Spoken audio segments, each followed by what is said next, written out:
If you could start a business, vote, access healthcare records, pay taxes, and interact with government entirely online, what would that mean for the society?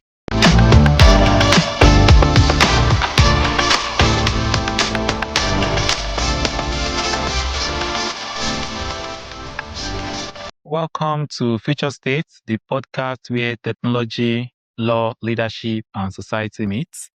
I'm Emmanuel, and in each episode, we explore forces shaping the future and what leaders need to understand to navigate them successfully. Today, we are shifting our attention from organizations to nations. And the reason for this is because around the world, some countries are transforming themselves through technology faster than others. They are redesigning their public services, modernizing government, and reimagining how citizens interact with the state. So the question is, what separates digital nation from everyone else? If you could start a business, vote, access healthcare records, pay taxes, and interact with government entirely online, what would that mean for the society? I'm asking this question because this is already happening. An example of this includes digital identity system, online public service, electronic health records, automated government processes, even AI-enabled public service. One of the major issues in Nigeria election is biometric voting. But as all these are progressing, the citizens increasingly expect services to be available online. In many countries, they believe that their government is not doing enough, and government is facing pressure to improve this efficiency. And as they continue to do this, public budgets remain constrained. And also technology continue reshaping expectations. What people expect 10 years ago is different from their expectation today. And come to look at it, some countries have moved significantly ahead of others. They have created what we are now calling a digital nation. So digital transformation is no longer simply about technology, increasingly about national competitiveness, public trust, and economic growth. Because when all this is online, it makes it easy for citizens to access government service. So today, I want to explore what makes a nation digitally successful and what leaders can learn from those leading the way. So at this stage, before I continue, what is a digital nation? A digital nation is not just simply a country with advanced technology. We have a lot of countries with advanced technology. But a digital nation is a country that uses technology strategically to improve government services, economic productivity, citizens' experience, public trust, and also national resilience. And they are digital nations because technology has been embedded into how their nation function. Example of that is many governments have websites, and from all these governments that have websites, far fewer have redesigned service around digital first principle. But there's a difference between digitizing paperwork and digitally transforming the government.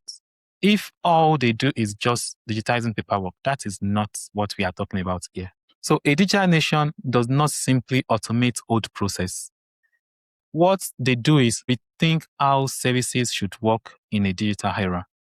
One case study is Estonia. Estonia is a small country in Europe, and they are often regarded as world's most digitally advanced nation. Their key innovation is digital identity, online voting, digital healthcare, and the citizen can access most government services online. Another example is Singapore. Singapore is a very small country as well, and in digital government and innovation. One of their strengths is the ability to plan for long term and also integrated services. Of course, they have strong digital infrastructure and their government is leading innovation. So government-led innovation. And another one, which is the third country I'm going to mention, is United Arab Emirates. UAE has aggressively invested in AI strategies. They also have smart government and digital infrastructure, future-focused policymaking. So If we compare all these three countries, although they are of different size, geography, and culture, the UAE is in the Middle East, Estonia is in Europe, and Singapore is in Asia. They all share some similar characteristics, leadership commitments. To be a digital nation, you need to have a leader that is focused on that goal.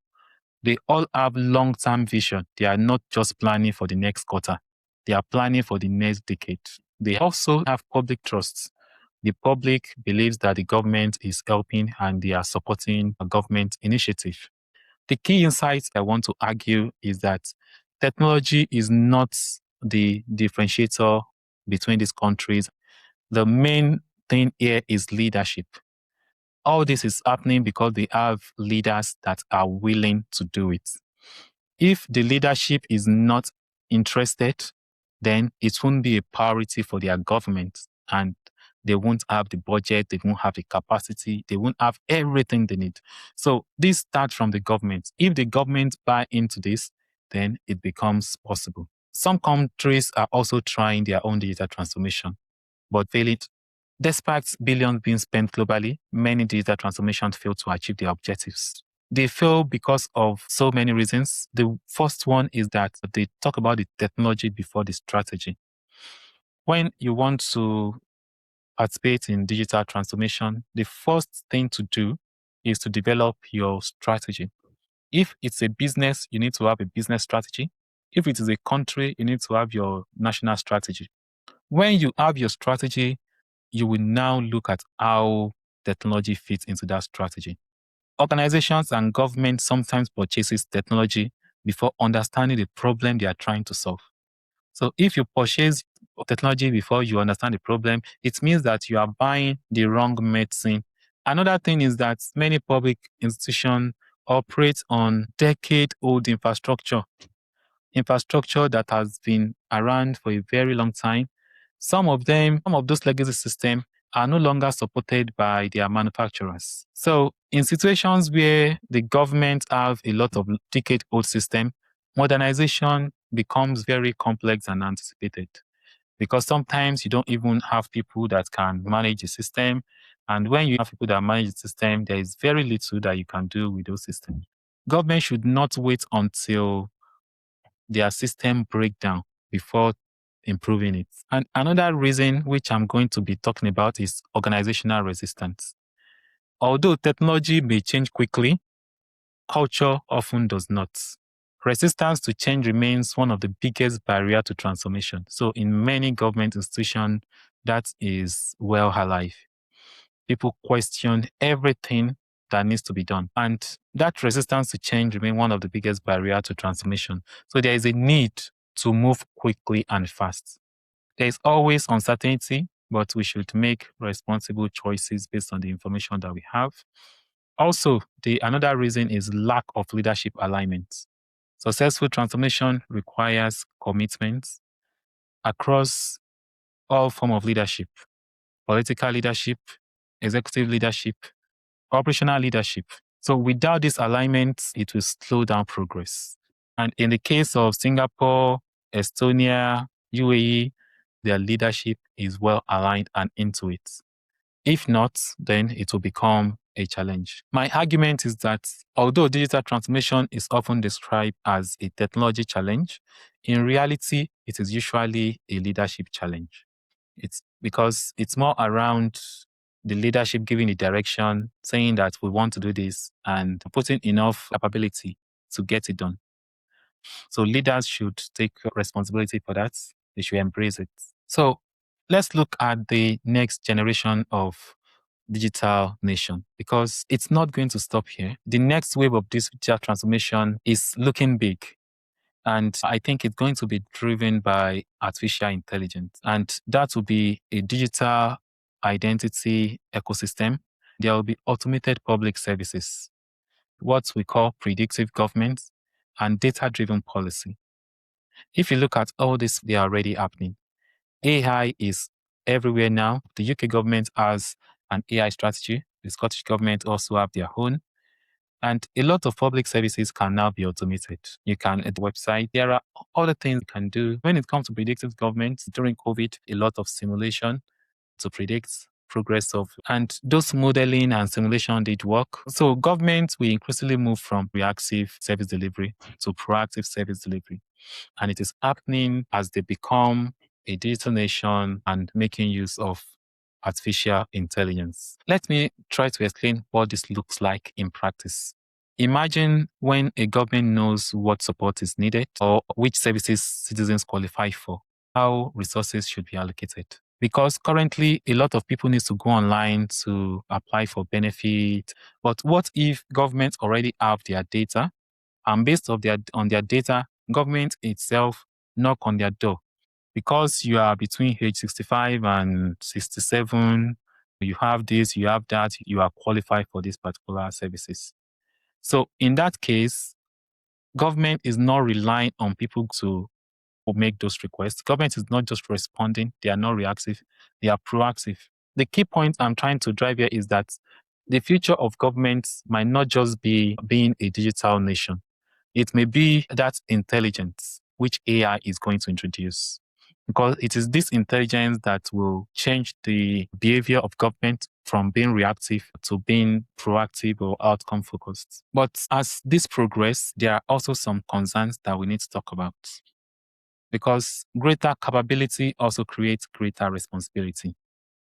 There's a lot of concerns. There'll be questions around privacy, surveillance, accountability, and human rights. For government to have all this data I'm talking about, it means government will practically have data about everything about everyone's life. For some people, this is going to be intrusive. So that means that it has to proceed with caution. My argument is that the future must balance innovation with public trust. Once people trust the government, then people will support the initiative that is coming from the government. But if people don't trust the government, then that will be challenging. The first action is focus on outcomes and not technology. You should always ask questions like, what problems are we trying to solve? And how does this technology improve citizen or customer experience? The reason for asking this question is that technology should support strategy. It should not replace it. So technology should align with organization strategy. Every leader, every organization should have their strategy. They should know what is their yearly plan, what is their long-term plan. And that should drive the adoption of technology. Some technology can be used for long-term, some might be short-term. So if you have a long-term strategy and you're using a short-term approach, then that becomes a problem. Leaders should be aware of that. And secondly, leaders need to invest in digital capability. There are various means to increase that. And that is because technology projects succeed when people have the skills to use and manage them effectively. You need to have the right people in place, or else we just be wasting money. So when I refer to digital capability, I'm referring to having the right leadership teams, having the right operational staff, the right policymakers, get the right people in place so that they can make the right decision, not just random people. And the third one is to build trust alongside innovation. That is to say, they should be trustworthy by default. They should not just be trustworthy because of compliance. They should be trustworthy by default. That is because digital transformations succeed when citizens and stakeholders trust that system which is being introduced. If they don't trust it, no matter how good it is, they won't adopt it. And in order for people to trust, leaders should ask questions like this. Is this new system transparent? Is it fair? Is it accountable? You should ask all those three questions. Is it ethical? Trust and innovation must grow together. Because if trust and innovation doesn't grow together, you build a system people will not use. And in order to build a system that people embrace, the trust element needs to be valid, because that is what ensures that it's not hiding any risk. So throughout history, nations, they've competed in terms of geography, resources, military strength, even economic power. But now, nations are now competing through digital capability. United States and China. So the question is not whether the government will become more digital, because most governments are already digital. The question I think we should ask is, which nation will successfully use technology to improve the lives of their citizens while preserving trust, freedom, and accountability? And perhaps we can even ask a bigger question. Will most successful nations of the future be defined not by their natural resources, but by the quality of their digital system? Thank you for listening to Future States. If today's discussion challenged how you think about government, technology, and national competitiveness, share this episode with a colleague, policymaker, public sector leader, or anyone interested in the future of society. Next time, we tackle one of the most fascinating and controversial questions of the season, and that is, should AI have rights? As artificial intelligence becomes increasingly capable, we may soon be forced to confront questions that once belonged only in science fiction. And until next time, keep asking not how technology can transform nations, but what kind of future those transformations are creating. Thank you.